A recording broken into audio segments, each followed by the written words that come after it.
Hey listeners, at Multiamory, we believe that Black Lives Matter. And as a part of that, we also believe that all of us have a responsibility to use the resources that we have to support the people around us who are in need. If you go to multiamory.com/BLM, we have a list of ways that you can offer support. That includes everything from donating to demonstrating, as well as links to educational resources if you want to educate and understand more about what's going on right now. So personally, I know that I've felt privileged by many things, including the fact that I have access to mental health care, and I also have a community that supports me in taking care of my mental health. So that's why I want to direct people to the Loveland Therapy Fund for Black women and girls. They provide financial assistance to Black women and girls across the country who are seeking therapy. Now, this is an area, as many of you know, that often has a lot of barriers to access, and especially for many people, a financial barrier. Mental health support is absolutely crucial at all times, and especially right now. So go to thelovelandfoundation.org to donate today. You're listening to a Pleasure Podcast, a podcast network revolutionizing the conversation around sex and relationships. For more, visit pleasurepodcasts.com. Now, Sue Johnson, when she talks about the demon dialogues, she likens it to couples following the steps of a ballroom dance, where the music, and in this case, the music being the content of the fight, the emotions that come up during the fight, that may change, but the choreography, the steps to the ballroom dance are ultimately the same. Welcome to the Multiamory Podcast. I'm Jace. I'm Emily. And I'm Dedeker. We believe in looking to the future of relationships, not maintaining the status quo of the past. So whether you're monogamous, polyamorous, swinging, casually dating, or if you just do relationships differently, we see you, and we're here for you.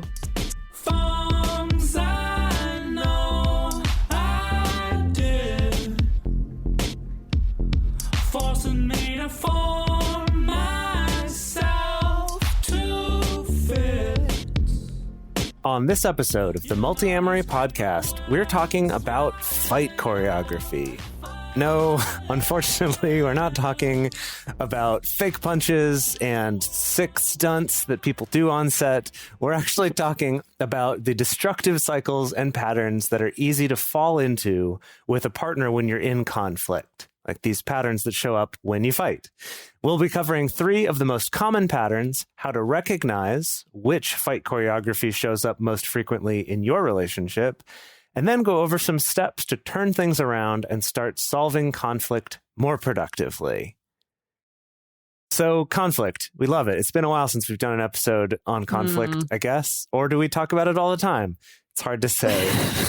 What if we little column A, little column B? I think it's a mix of both. I know when I was writing this, I was like, God, I feel like we've done like 25 kajillion episodes on conflict. But then in reality, our last one was quite a ways back. I don't know. With Multiamory episodes, they all occur at time in the same time in my brain. It's kind of like some weird kind of theory of the universe, like all points in time are simultaneously occurring. Yeah. Yeah, listeners, you didn't realize this, but we actually record all of Multiamory inside a Tesseract. So we're kind of existing at all times at the same time. Wouldn't that be nice? Wow. I think looking at our backlog, our last episode that we did that was probably related to fighting or conflict was our repair shop episode, 234. Okay. It's been really? a little That's bit. a long time. Goodness. Like 40 episodes later? So, it was August of 2019. But oh my goodness. So especially if you, the listener, are in a situation where you're around the same people all the time, day in and day out, you might notice some of these fight choreography patterns coming up with those people, whether that is a romantic partner, a roommate, a best friend, family member, something like that. It applies across all of those relationships. So to start out, let's go over what are some things that we know about conflict in relationships in general. It's going to happen. It's super inevitable. And that's okay, because even healthy relationships have conflict. And in fact, 69% of conflict in relationships are based on unsolvable perpetual problems. That's from the Gottman Institute. We talked about that maybe in the repair shop episode or since then. Yeah, we did. In the repair shop episode, Yeah, exactly. Which that's an amazingly high number, in my opinion, of the like these problems are just not ever going to be solved, and you have to figure out a way for that to be okay within your relationship if you're going to stay in that relationship. Yeah. So we also know that the communication patterns that we see growing up from the adults around us, from our caregivers, combined with our past emotional baggage, our past trauma, as well as our individual attachment styles, can influence how we respond to conflict in our modern day relationships. I said modern day, like the relationship you're in today, not like a relationship of the future. Yeah, right. One you'll be in 2050 or something. Right.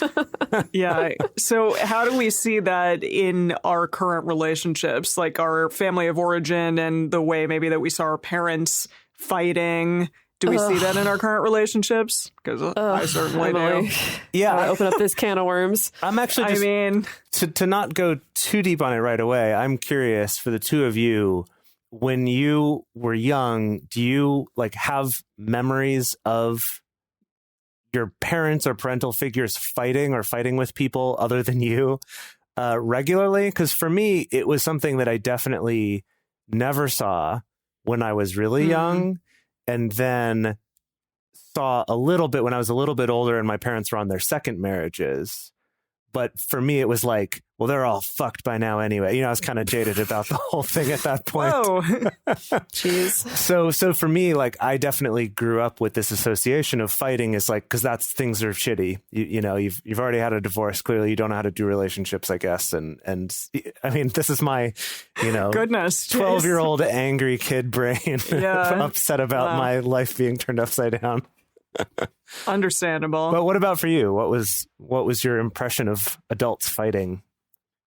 I see. That's funny because I never grew up with two parents. It was only one parent, or my mother and my grandmother, and they didn't fight, but my grandmother saw my mother as such. It's almost like a parental figure, which is very backwards and weird. But yeah, my grandmother kind of viewed my mother as her father. And so she was very like submissive towards my mother, because my mother's a very intense personality.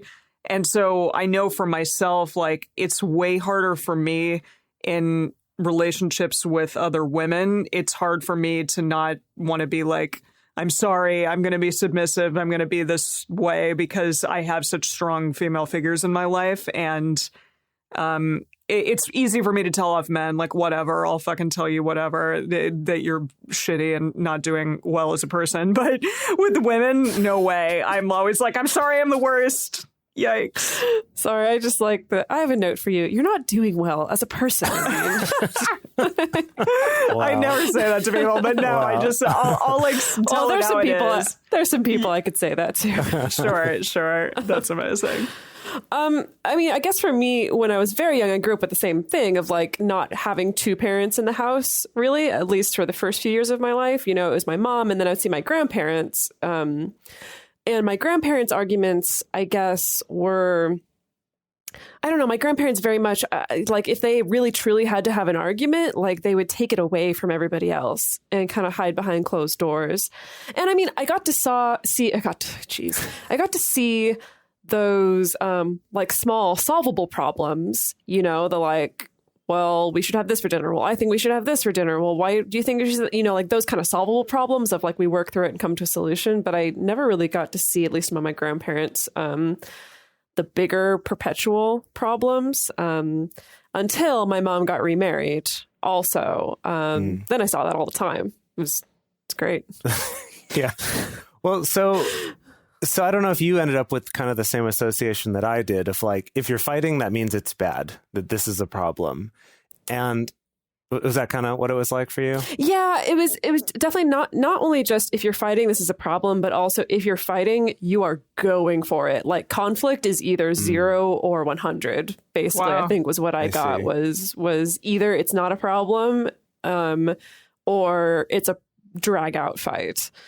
Got it. Yeah. So I remember then later, you know, once I was maybe high school, college and beyond, hearing from other people saying that, oh, well, you know, fighting or conflict is healthy in relationships and my parents always did that growing up, but it was never this vindictive bad thing. It was just like, that's how they communicate. And so that's how I grew up, and that's how my partner and I do it. And to me, it still honestly is a little bit hard to wrap my brain around, but understanding that that can look very different. And I think part of the reason for that is about how we saw fighting be done. Because there's sort of a like vicious tear people down sort of fighting, like you were kind of mentioning, Dedeker. And then there's like the more sort of frustrated, passive aggressive until someone yells fighting, which is maybe what I saw more of growing up. And then there's fighting that could be heated, could be raised voices, but that isn't destructive. And it's just interesting to kind of realize that there is this range, but that each of us might never experience the one that we're not part of because we just can't go there. Right. Or sometimes you may have only seen, like, again, those heated, really intense, destructive parts and never seen how your parents repaired or how your caregivers repaired. That's another thing is, I mean, sometimes they just don't, sometimes you can just not see what the repair process looks like at all. Or it could be your parents did repair, but that was behind closed doors, when you weren't around, or, or you didn't notice because there weren't raised voices or things like that. Yeah, definitely. Anyway, so before we dive too far deep into our own childhood traumas, I want to talk about this concept of fight choreography. So researchers and couples counselors and therapists have been trying to get to the bottom of relationship conflict for decades, like probably at least since the beginning of the 20th century. I would say like 1920s is when we first start getting people actually starting to research like what causes marital conflict and how do we resolve it.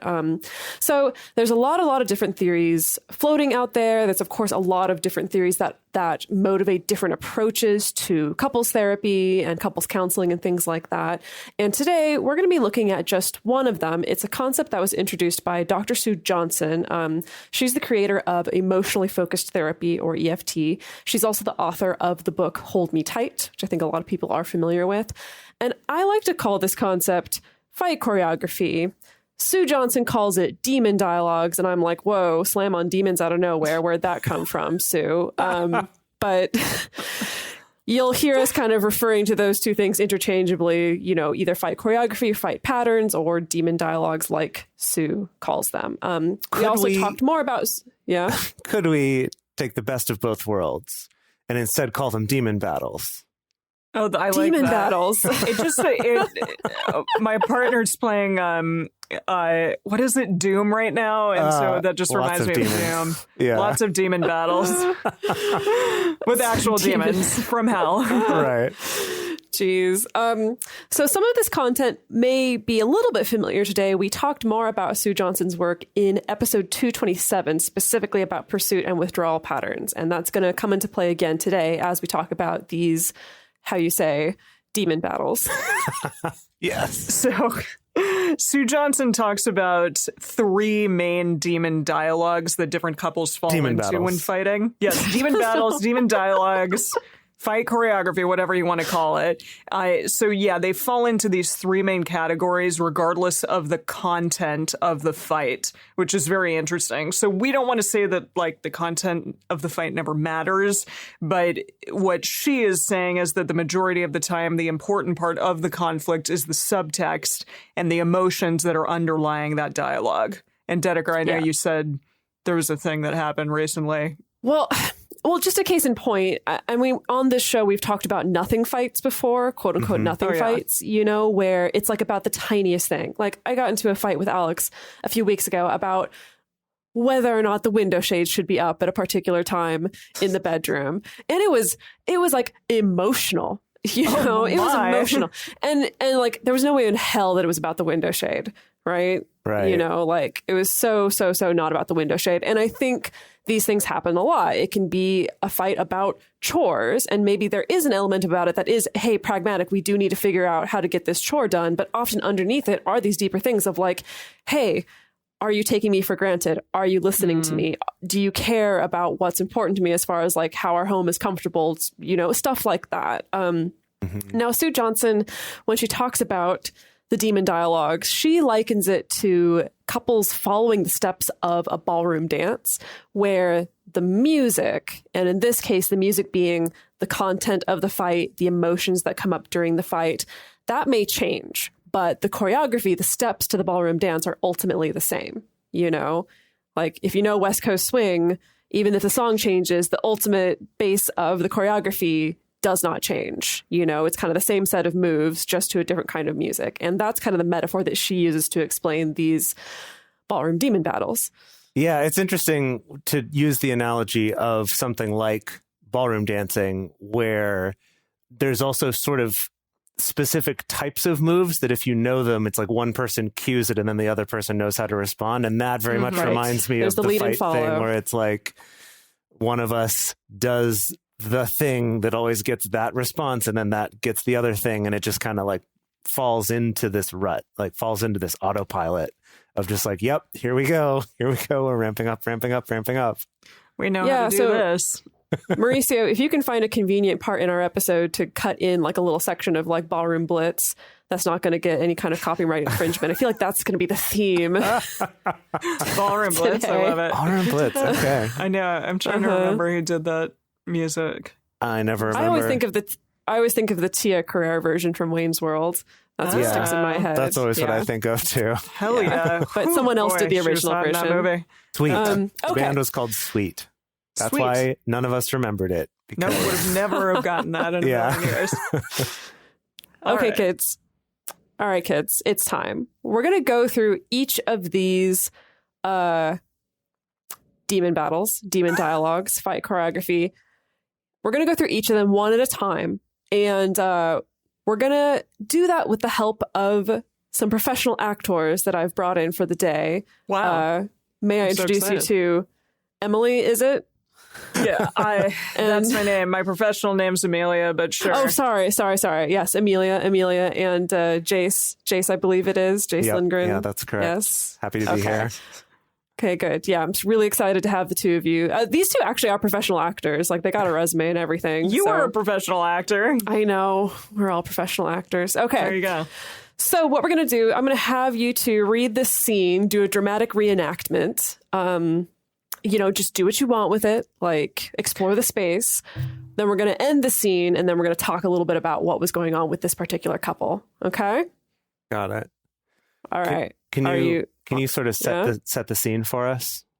Yes. Okay. So Interior. You're a couple. Yeah. Interior. 9 p.m. 7 o'clock at night. Oh, 7 o'clock. Who's the director here? Sorry.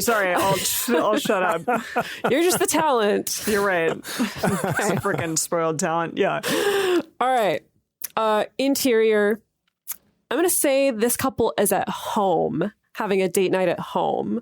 Okay. And they've one of them has worked really hard. I'm going to say person A has worked really hard on making dinner. You can just call us by our names. It'd probably be easier. Okay, Emily has worked really hard at making dinner for date night tonight, and you've just sat down, started eating dinner, and then the scene begins. And action. Okay, you need to put your phone away when we're at dinner. Tonight's supposed to be date night, and that is really rude. Rude? You're the one who can't even watch a movie without constantly texting your friends. I'm just taking care of work stuff. I had to leave my own work early so that I could cook dinner for date night because you weren't willing to do it. We can never have a date night without you bringing up some kind of problem. It's like I can't do anything right. And cut. All right. Well done, everybody. I love Jace. You were so in your phone, you almost didn't do your line. I was trying to capture that sense of like, you got to finish the text before you know. Right. Trying to make it real. He was that committed to the role. Okay. Go. So what did y'all notice was going on in that conversation? What might be the steps of the dance that these two are following? I know it's a very short snippet of a conversation. It probably in reality would go on for much longer, but what was going on there? I mean, I pointed out immediately like a problem. It wasn't, trying to ask a question or trying to say like, hey, I would really appreciate it if, or something along those lines. Instead, I just like completely threw at him like, you're doing something wrong. Right. It's like, you're being really rude. Yeah. You're being rude. Yeah. Right. And then the response is to not like to completely change topics and instead be like, but you do this other thing, so you're actually the bad one. Yeah, really, I'm just normal. You're the one who's bad. Totally. And then I said again, like, well, look at what I had to do. Look at this awesome thing that I did for you, and I'm getting no respect and no love for it. What the hell? Uh-huh. And then my character at the end basically did the same thing of kind of like, well, great. So we can never have a good date night because you always have to make it into a problem. And like, we can't even enjoy this. So it's just kind of both. And then I ask, why are these two blame. people in a relationship? Right. Well, yeah, you asked that, but that happens all the time. I feel like I've been in something like this. I've been in this. Yeah, you totally. know, I've been in this conversation. I do feel like this approach, this particular demon battle, this is what I saw the most of growing up. I think was a lot of kind of like attack, you know, like, and especially the like, I'm going to defend myself by bringing up something wrong that you did, even if that was completely irrelevant or from like 6 weeks ago or whatever. And then the other person responds by, well, I'm going to bring up something wrong that you did that was completely irrelevant to this conversation 6 weeks ago, you know, and then we just kind of go back and forth. Yeah, they're almost switch tracking. It is kind of a form of switch tracking. Yeah. This is 100% at least one of my parents, if not several of them, but like this was their tactic. Was always several of your like 75 different parents. You have so many parents. Seriously. Well, you know, mom and stepdad and dad and stepmom. Mom and stepdad and stepdad. And dad. Yeah, you have 3 dads, Jace. I know, but stepdad 2.0 didn't enter the picture until so recently. All my baggage was done by then. It's already been it's packed all wrapped by up then. in a nice little bow. Yeah. I didn't feel good during this. It was very sad. Aww. It's hard to like, just to constantly blame your partner because it seems so cyclical and like nobody's going to get anything done ever. Nothing like is going to be resolved because you're just like going back and forth. Right. And that they're kind of both right from the start putting each other in a position where there's no way to diffuse this. There's no way to move on. It's like just throwing back and forth. Well, you're bad. And it's sort of like the only way that person could not just like throw that back at you then is to be like, yeah, I'm terrible. And then that's kind of weird. I've done that before. So that leads us to the name of this dance / demon battle, which is, quote, find the bad guy. I have a note. I have a note here for Sue Johnson. A note for Sue? For Sue. Excuse me, Sue. I have a note for the writer. A little note, yeah. So, I mean, I appreciate that the names she's given to each of these, and you'll see as we go, that they do try to make it clear what the fight is doing, but they're just not good names for dances. You know, if we're going to say this is a dance, find the bad guy, find the bad guy. That's a terrible name for a dance, you know? Bad Guy Boogie? That's better. That's good. Okay. That's great. This is what is now known as the Bad Guy Boogie, previously known as Find the Bad Guy. Multiamory, just improving on other people's content since 2014. Yeah, we're not even like doing much other than just changing the name, but it's an improvement, isn't it? Okay, so Bad Guy Boogie, here's what defines it. Both partners are on the attack. They're throwing blame and criticism at each other. And it's this attempt to pin one or the other person as the real bad guy, under the false assumption that once you can just get them to admit that they're the bad guy, then it's all solved. And unfortunately, as we kind of saw, and as Emily brought up, it felt yucky even doing it, pretend-wise, is that this choreography can cause a lot of wounds and hurt feelings and kind of really dig you into a situation you can't get out of, because the irony is that even if you succeed, then great, now you're in a relationship with the bad guy. Like there's no good outcome here. Yeah. Something that Sue Johnson points out also is that this particular dynamic, the Bad Guy Boogie, at least according to her, she says this is hard to maintain over time. Like it's hard to maintain this kind of same both of us attacking each other for a long period of time. You know, her theorizing being that like it takes a lot of energy and it is very harmful and wounding and really difficult to deal with. And often this is this is an escalation that sometimes will occur at the end of a fantastically toxic relationship that's about to explode. Or more often, sometimes a fight may start here and then may adjust into kind of the next demon battle, dialogue, dance, choreography, boogie, whatever you want to call it, which is more likely to be sustainable in a bad way over a long period of time. So let's move on to the second scene, shall we?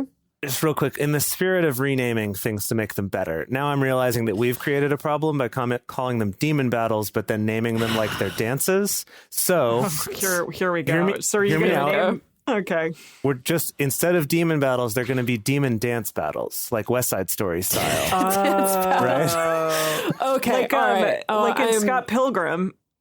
Yes. They dance in Scott Pilgrim? Am I making that up? They just play music. It's just music battles. I think it's just music battles. Okay.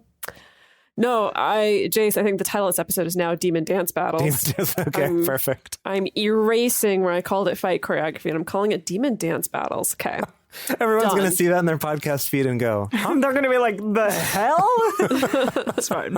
All right, what's the next dance battle? Yes. Let's move on to that. So, okay, let me set the scene. So the scene is, yes, the two of you are at home. Where else would we be? Come on. I know. It's like the extent of my imagination these days. The two of you are at home. Emily, you're chilling out with your Switch. Just kicking back. And playing some Jace, Animal Crossing. You've been hanging out at your computer, working on some stuff, and then you enter the room to talk to Emily. Yes? And action. Can we talk about this credit card bill that just came in? We have to figure out if there are any of these expenses that we can cut out for next month. Oh, the last month wasn't really a regular month for us. It's going to be better next month. I really don't think that you need to worry this much about it. Why are you avoiding this? You can't just bury your head in the sand and expect it'll all get taken care of. You need to be responsible too. Okay, I really don't want to talk about this right now. Don't walk away from me. This is important. We need to talk about it. And scene. Wow. Cut. Okay. Good Foley work, Jace. Thank you. Yeah, I really wanted to sort of bring the listeners into the scene. With I know, this you were like the credit card statement that you're like waving around. I know. I was like, what's happening? What is he doing? Where is he going? I didn't actually get up and walk away, but I did in my heart. Yes. Yeah. All right. So what were we doing there? I was being like super just avoidant. I was avoiding you all over the place. Right. Yeah, and then I think that it's like I was trying to bring something up and your response was to just sort of discount it like it's not even a real concern. Don't worry about it. And then my response was to jump to like accusations then of like, you can't just like ignore, you're like jumping pretty far. You're irresponsible. Right. Exactly. Essentially saying you're irresponsible.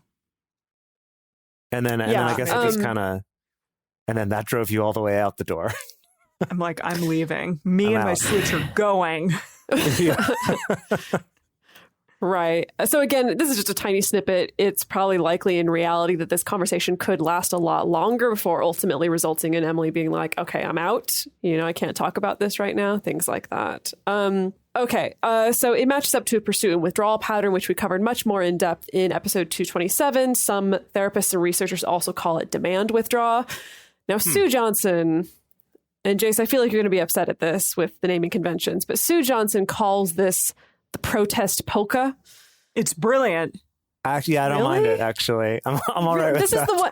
But it works. It's a polka. It's a polka. Yes. It's right there. It's a music. It's a dance. It's fine. Okay, sure. Maybe if I knew more about how a polka works, maybe it would give me a better idea in my head of... I have no idea what a polka looks like, but it works. I guess what I like about calling it Find the Bad Guy is that it gives me more of a sense of like in my brain, I'm like, okay, I know exactly what's going on and what the motivations are. The Protest Polka, I'm like, I don't know how a polka works. Is there a lot of pursuing and then withdrawing? I don't know. Yeah, I mean, okay, yeah. If you're trying to like point. incorporate that into the dance part, but that's because what was our other guy? One, it was the bad guy boogie.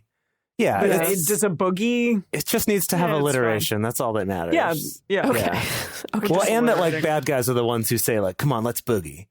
The The protest polka, I don't mind it. But what would you think about, because it's a little bit weird because it's the protest polka, but like it seems to me like it's defined more by the withdrawing. So it could be like the withdrawal waltz.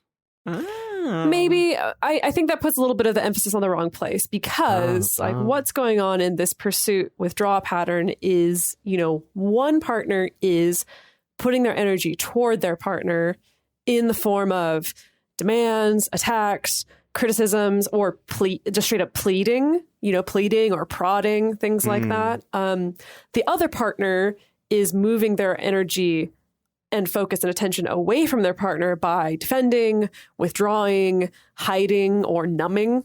And it's the cyclical thing. The more the pursuer demands and attacks, the more the withdrawer wants to defend and pull away, and vice versa. The more the withdrawer pulls away, the more the pursuer pursues and demands and attacks. And it's just constant. Something I wanted to point out in this particular dialogue is that when we think of withdrawing, we think of things like what Emily did in the scene of like looking away, walking into the other room, shutting down the conversation, things like that. What also counts as a withdrawal behavior, as in behavior that takes your energy and focus and attention away from your partner, are things like getting super logical and rational. So like the fact that Emily pointed out, like, oh yeah, well, last month it wasn't a regular month for us and it's going to be better next month, like super logical, but doesn't really address like Jace's concerns of like, hey, I'm worried about money and I'm worried about what happened, combined with also the behavior of minimizing, like in the scene, Emily said, oh yeah, I really don't think you need to worry about this much. Like that's also withdrawal behavior, like, because it takes your attention away from your partner's distress and worry. And, you don't need to be so upset about it. Yeah, exactly. It's fine. Exactly. And I think this is so hard because I know the way that I've been in the past, the way I see a lot of clients react in the past sometimes is that we confuse comfort with logicking someone out of their problem or their worry, And I think this is why it becomes so important to talk about Triforce stuff, T2, T3, stuff like that, is that like sometimes you can think like, well, if I just sit here and tell my partner all the reasons why they don't need to worry, maybe that will help for them. Maybe they really are like, I need someone to like bounce off and just think about and just tell me that it's going to be okay. But chances are it's probably not. That's probably not what they were going for, is to be told that like logically they shouldn't have a problem or shouldn't have a worry. Yeah. That it's interesting because it's in both cases, those would be Triforce 3, which is, looking for a solution to a problem. But it's like, I want to solve one problem and you think I'm trying to solve a different problem, which is the fact that I'm worrying, as opposed to I'm trying to solve the problem of, hey, we're spending too much money on this credit card. So that is an interesting sort of a different way that you can screw up and not meta communicate effectively. Yeah, definitely. And it's also the kind of thing where, Emily kind of shutting down, like, I don't want to talk about this right now. On the one hand, that can be done in a healthy way, like with taking a halt, right? Or with communicating like, hey, this is a bad time. Hey, can we talk about this at another time? Hey, let me go take 20 minutes. Right. But it can also be done in this very unhealthy way of just like, I'm shutting down. I don't care. I'm walking away, And I find that like when people have issues with halt, like have a problem with incorporating it or feel really hesitant to incorporate it, I think it's because it becomes like this kind of like a pursuit withdrawal issue, is that like it's being felt like the halt to the pursuer, like the halt feels like you're withdrawing, and with the withdrawer, maybe the way they're using the halt is like this escape button, like panic button, to get away from the pressure. Like that's what I suspect is often going on. And what I feel like I see often with couples that I work with where halt is not working very well for them. That makes a lot of sense. Something we've talked about with halt before is the importance of kind of having a clear plan of when you're going to come back to it so that it doesn't feel like it's just this way to not have the conversation and then ignore it. And I know that this one for me, actually, the Protest Polka, that's what it was. The Protest Polka to me this is the one that I think I most resonate with, actually, in terms of I've definitely been in relationships before. It's kind of been a while, but where my reaction would be to get very tired. Like that was sort of the way that my body would be trying to withdraw, was just like I would suddenly be so tired. And these would usually happen in the evening too, so that would be part of it. But it's like that was sort of my body just kind of shutting down and being like, I can't do this. I can't handle this. I don't know what to do with this. And something that I think would have been a good tool that I didn't have back then was kind of like setting a specific time to talk about it, or having something like Radar, having like a regular time in place to do it. That's not having to like dance around and wait till someone ambushes you. And then it's like, I can't deal with this right now. Yeah, definitely. Are we ready for the final scene, the final demon dance battle? Okay. All right. Okay. Let's see. It's how am I going to set the scene here? Guess what? You're at home. And of course. Gosh, let's see. Emily's hanging out. She's not on her Switch though. She's in the middle of getting the dishes done. Also a thing that I would be doing these days, like every day. Yeah. We don't have a dishwasher. Hoo boy. It's tough out there for no dishwasher lady. Yeah. And Jace walks into the room and starts the conversation. I kind of want to go check out that new pop-up store down the block. It's not really my scene. I've got stuff that I need to get done around the house, but I guess we could go take a look if you really want to. No, I should go finish cleaning up the yard. And then we see them go their separate ways, and we fade to credits. And scene. So what's going on? What's going on here? What's Jeez. this choreography? Yeah, it's a very short scene. Well, what did y'all notice? I mean, both of us like wanted to do different things. I think I was like super passive aggressively being like, you didn't freaking help me again. And I am doing a lot of things for the house that you're not helping with. So, but you want to go to something fun. And I guess I can do it if you want, but I need to get stuff done. Yeah. Yeah, I mean, I noticed Jace deflating a lot, but not really, I don't know, like kind of making the invitation, and then when it was rejected, just kind of deflating and just kind of giving up, hence the like, oh, well, I'm not even going to go. I'll go like finish cleaning up the yard or whatever. And right, this is a short conversation, because after this, like they probably don't spend the rest of the day really talking to each other, interacting with each other that much. Wow. Right. Because I got to go out to the yard, and she's going to, I guess, clean more things. I don't know. It's interesting because it also, like, I can relate to this feeling of whether or not you're even being that productive or have that much to do. There's always that you can get into this mind state of like, I've just got so much to do. I can't see the end of it. I just feel like I'm buried under a pile of stuff to do. I often feel this way. And it is kind of hard to pull yourself out of that to do something fun or to like enjoy something when you're in the middle of that kind of way of thinking or being frustrated about life. Yeah. Yeah. So this particular demon battle is what Sue Johnson calls flight and freeze. I'm going to upgrade that by calling it the flight and freeze flash dance.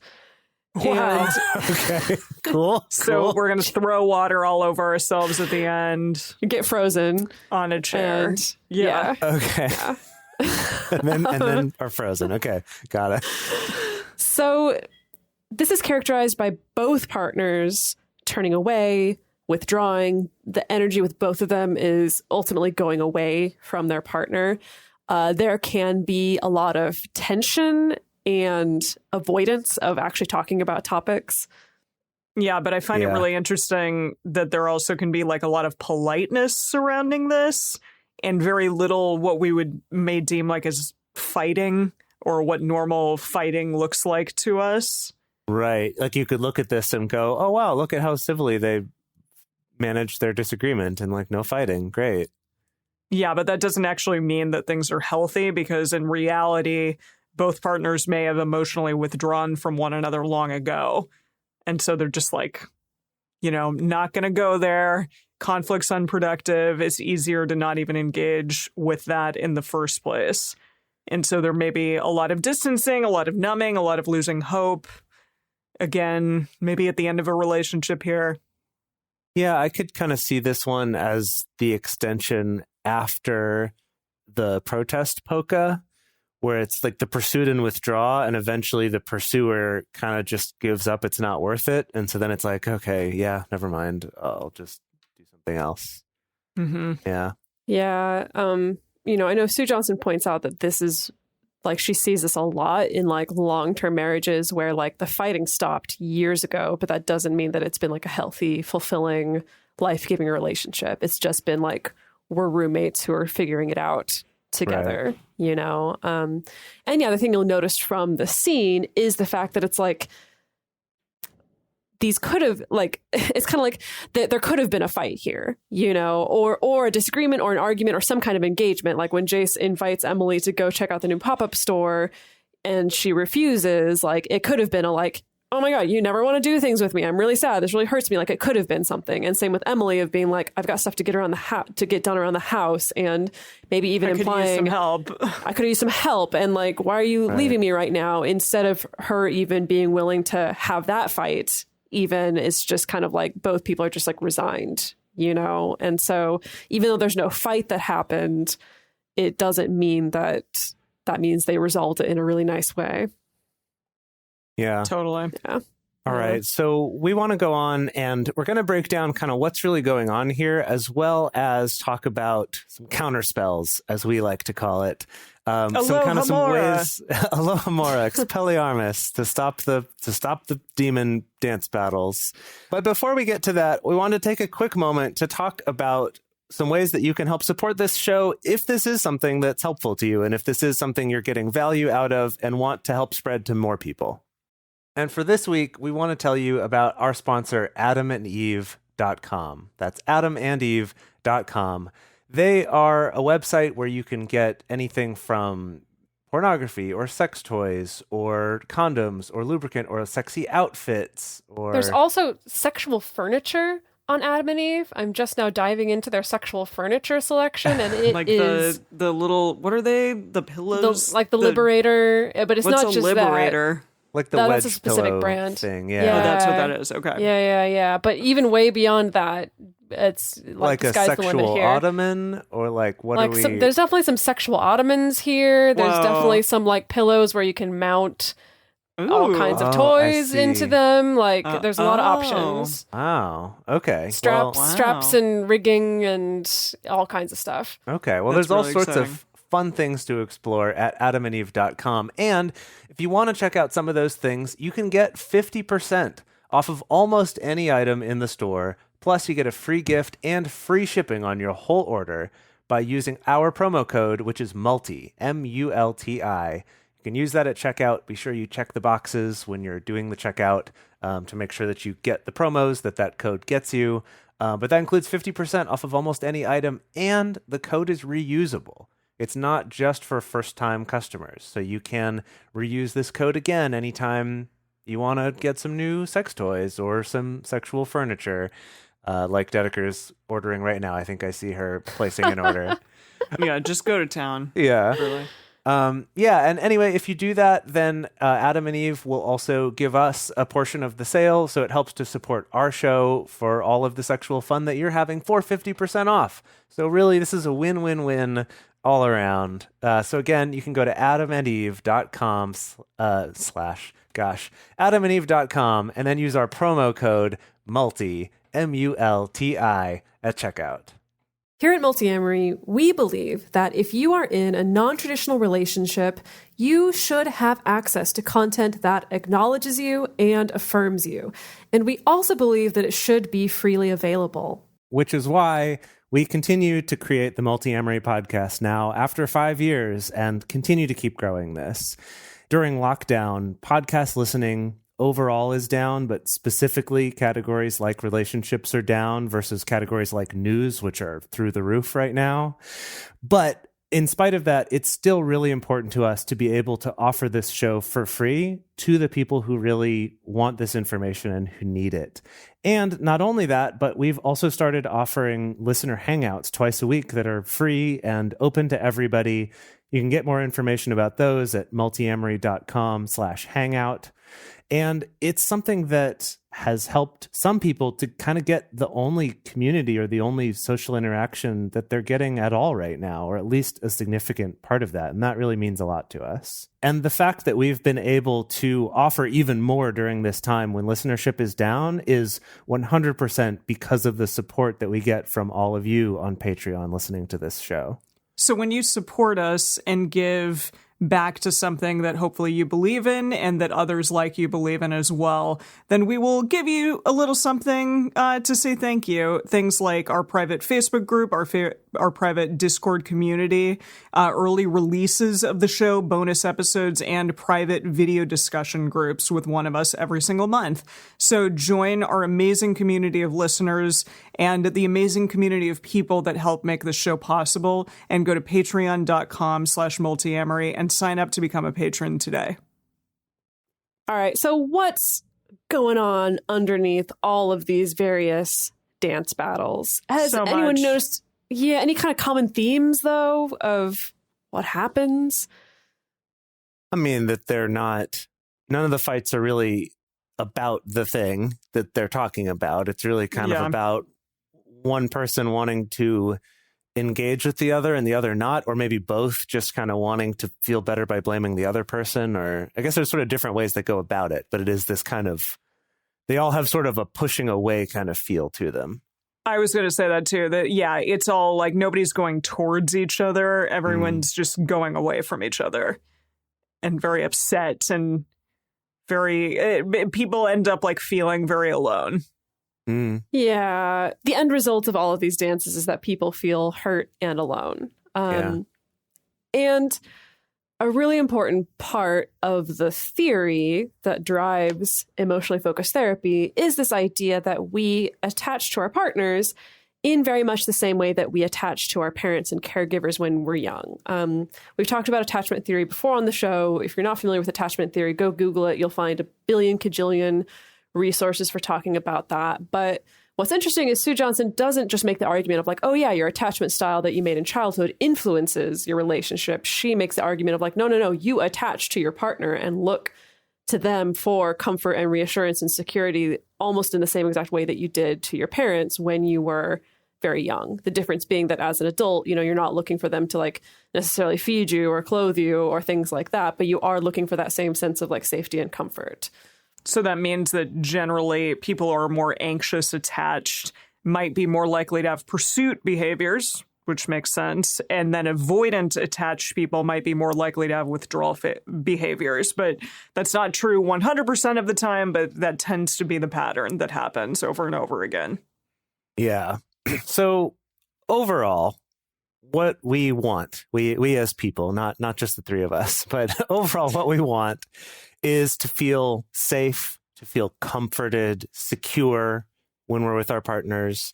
And withdrawing, minimizing, attacking, blaming, and the whole host of other behaviors we were talking about that show up in these demon dance battles can cause a break in that attachment, which leaves us not feeling safe, comforted, and secure, and then leaves us resorting to those same bad behaviors in this attempt to secure the relationship again, or in the avoidant case, in this attempt to like, well, I didn't need you anyway because you're bad. The kind of some way of like, we want to regain our feeling of safety and comfort, but unfortunately, it's just like bad behaviors on top of bad behaviors.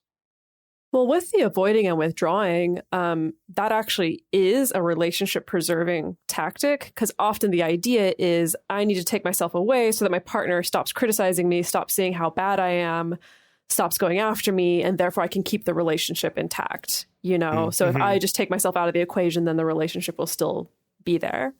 Yeah, I guess I was thinking about the bad guy boogie of the kind of like going on the attack right away is sort of like... I don't know. I guess it's like, well, if you're going to criticize me, I've got to criticize you too, because then otherwise maybe I'm not worthy of you or something. I'm not quite sure what the thinking is, but I know I've been there before. So we want to move on to some counter spells. Let's talk about ways that we can avoid doing this, or if we find ourselves back in a similar loop, how we can maybe work to get out of it. And the first one is something that we talk about a lot on the show in various ways, meta-communication. So if you can name it, you can tame it.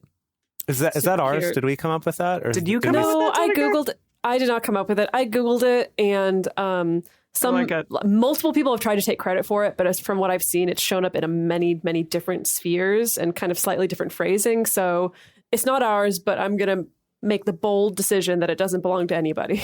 Cool. It belongs to everybody then. Yes.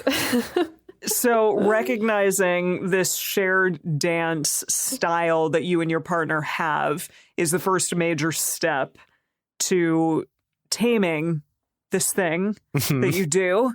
And you can share this info with your partner. So maybe not during a time where you two are like in a heated conversation or in the middle of one of these fights, but talk about the patterns that you're seeing and maybe which one of these seems the most familiar, what you find yourself falling into over and over again. Now, I suppose if you did find yourself like really going down one of these tracks into one of these demon dance battles, and you were like, oh my gosh, we're doing the bad guy boogie demon dance battle, that would stop the conversation at least while they go, what the fuck are you talking about? Yeah, that's true. I mean, hopefully it would be like humorous enough and fun enough. Right. That the partner that doesn't know what the heck they're talking about would be like, oh, okay, what? Let's elaborate here. Yeah. But better to talk about this not in the heat of things. Yeah, for sure. Yeah. So I think this could be a great episode to listen to together with a partner, and have a conversation afterwards about like, wow, which one of those felt the most familiar? I think what's important to bear in mind is like when you're meta-communicating about this is something that's fundamental to this is that you and your partner start to look at this demon dance battle as like, ooh, this is a thing that happens that's outside of ourselves. Like, that's Totally. the problem. Let's find ways to not do that. As opposed to in the middle of the fight and you're like, you're starting up the demon dance battle. You're doing this pursuing thing. Like, stop that. This is all your fault. To go along with one of our favorite phrases on Multiamory, don't weaponize this shit. Mm-hmm. Yeah. Yeah. Yeah. So you can also have a counterspell of taking this a little bit more granular if you want. If you're listening to this and one of these particular scenes stood out to you, you're like, whoa, that totally sounds like what I go through with my partner. That's great. Start looking into that, start doing research on this. You can also go even more in depth. So there are a lot of EFT therapists out there who have variations on worksheets and exercises to help you find the specifics about your own custom demon dance battle. And so we're going to give you just a condensed version of several exercises. So of course, feel free, go out, research. There's a lot of worksheets and stuff out there. Don't Google demon dance battle, Google demon dialogues. That's what it's actually supposed to be called. Okay. Yes. Until we you'll probably find TM that or something. Exactly. Until we find a way to just really rehash it and prove it enough that it's a different enough product that we can then TM the hell out of it. Demon dance battles. Yeah. Yeah. So step number 1. Generally, I call this counterspell mapping the choreography or mapping the demon dance battle. So step number 1 is that both you and your partner are going to sit down. You're both separately going to make a list of the behaviors that you do individually. So you're going to make a list of your own behavior, not a list of your partner's behavior, but a list of your own behavior that turn your energy and attention towards your partner during conflict, as well as a list of what behaviors turn your energy and attention away from your partner during conflict. So this can be super simple to do. You can fill in the blank to this sentence, which is, when things are not going right between us, I move my energy and attention towards you by blank. And so that can be things like pointing out your mistakes, leveling blame on you, insisting on making my point, becoming angry and blowing up, prodding at you or pleading, following you when you leave the room, etc., etc., etc. So that can be multiple behaviors. Maybe you can only come up with one, whatever. And then you're also going to make this list of the behaviors that move energy away. So when things are not going right between us, I move my energy and attention away from you by blank. And that can be things like zoning out, walking away, freezing, becoming hyper-logical, minimizing your concerns, etc., etc., etc. So both of you two are going to sit down, take a little time, fill in the blanks of that exercise, come up with a list of behaviors, and then you're going to move on to step number 2. All right, step number 2 is to then take these lists and identify the most common behaviors and see if you can match them up with each other's to uncover what your most used choreography is. So it would look something like this. When things are not going right between us, the more I blank, the more you blank, and then the more I blank, and the dance begins. Do. So Not yeah, everything is Mario. This one, okay, I know this is absurd, and if you're having a hard time in a relationship, this might be challenging to do, but it did make me think you could actually choreograph a little real life dance that goes along with this to sort of lighten the mood, where you both put in, kind of your right hands toward each other and sort of turn that way. So you're, And you shake it all about? facing toward each other. And it's like, so the more I, whatever, they put their hand in and then they say, so you the make more like a secret handshake whatever. out of this? Yeah. Hold on. So hear me out. Right. So I put out my right hand and I say, the more I point out your mistakes, and then you would put your right hand against mine, and then you would say, the more I get defensive. Yeah, right. And then I would say, the more I, and we kind of go up and like touch hands toward each other. It's like both of our hands are touching each other now, and we're facing each other with our hands in front of us. And then I say, and the more I become angry and blow up. And then we both sort of push back and strike a pose and say, and the demon dance battle begins. I know without video, that's hard to convey, but I hope you kind of get the idea. Oh, we saw it, Jace. We saw it. We got to enjoy that. So what's your thinking behind also attaching literal choreography to this? Humor, yeah.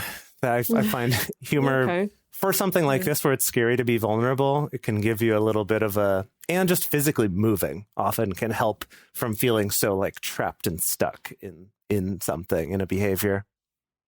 That's true. And I mean, it just says, and the dance battle begins at the end, and the demon dance battle begins. I mean, how could you not choreograph that? Provided that then you don't actually continue the demon dance battle. Yeah, right. That would be unfortunate and kind of, not the point of this conversation.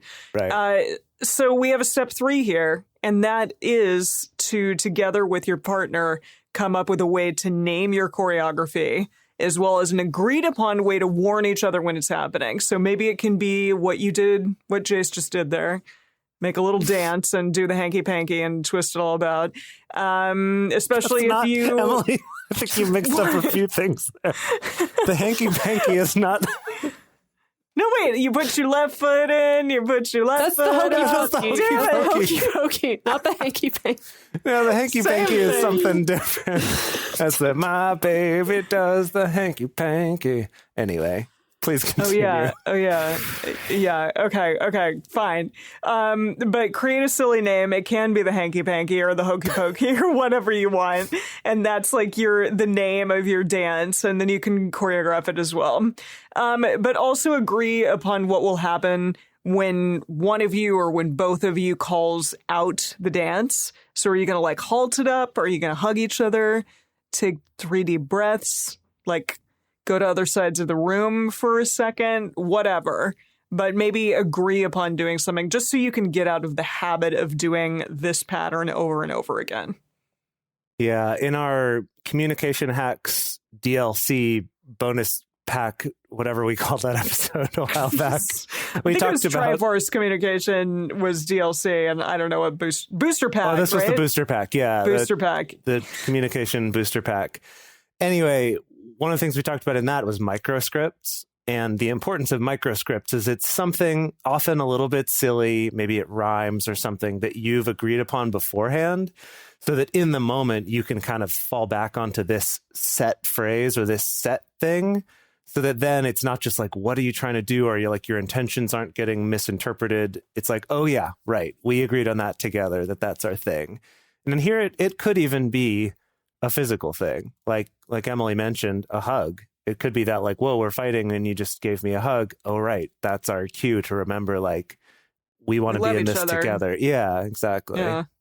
Yeah. And something important to bear in mind is that I think that at this point, it can be really easy to also fall into, okay, well, we recognize our demon dance battle and we know how to call it out, but then we can still kind of level blame at each other of like, well, you started it this time. Or like, well, I wouldn't have gone to the other room if you hadn't started up by doing this. And something that Sue Johnson points out that I think is really clever and important is that this is a circle. And if you look at a circle, there's no single point on a circle where you can point to and be like, oh, yeah, that's where the circle started, you know? And so just bear that in mind too. You know, if you do get into a habit with your partner of being able to call it out or being able to be like, oh, hey, we're doing this thing again, to hopefully avoid the temptation to be like, oh, and it's your fault, you know, because then you're just back in the dance again. The dance battle begins. Yes. Yes, Jace. All right. So let's review the 3 main demon dance battle choreographies that we talked about. So the first one is the Find the Bad Guy Boogie.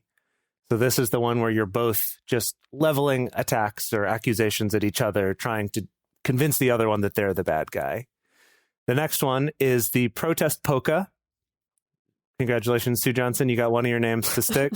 Protest Polka, which is the pursuit and withdraw pattern, where one is coming after the other for engagement about something and the other is just trying to minimize it or discount it or leave or just sort of not have the conversation.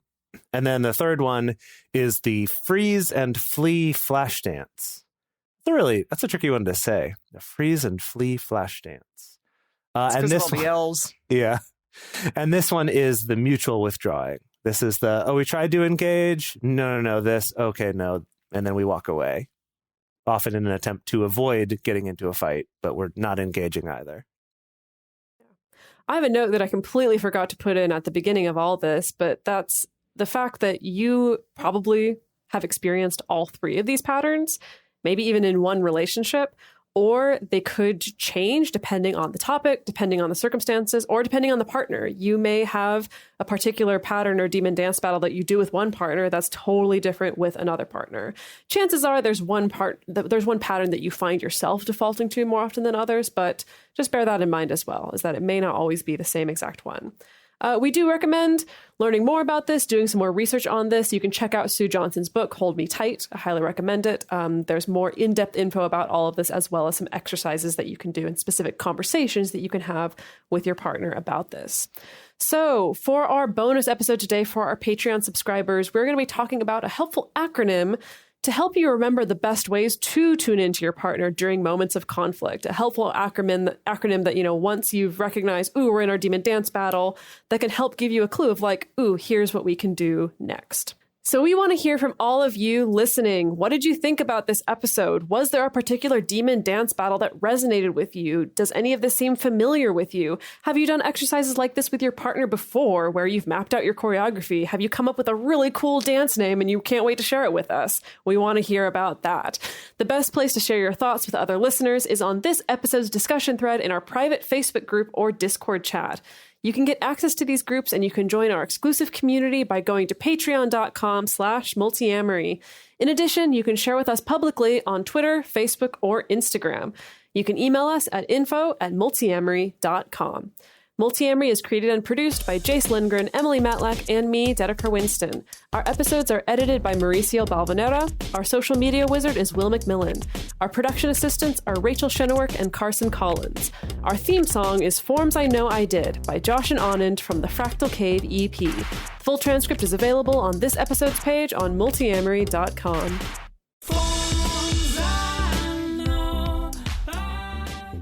Hi, I'm Amy. And I'm April, and we're co-hosts of the Shameless Sex Podcast. We're going to answer the Pleasure Podcast question of the month. What is our #1 sex tip for quarantine? It's simple, y'all. Create a daily pleasure practice, even if you're not feeling sexy or turned on. You got to make time to stay connected to your pleasure, even if it's only for a few minutes a day. Sex toys are a great way to fast-track your pleasure and get you there when you want it. Want to learn more? Become part of the Shameless Sex Revolution and check out the Shameless Sex Podcast. Ciao for now.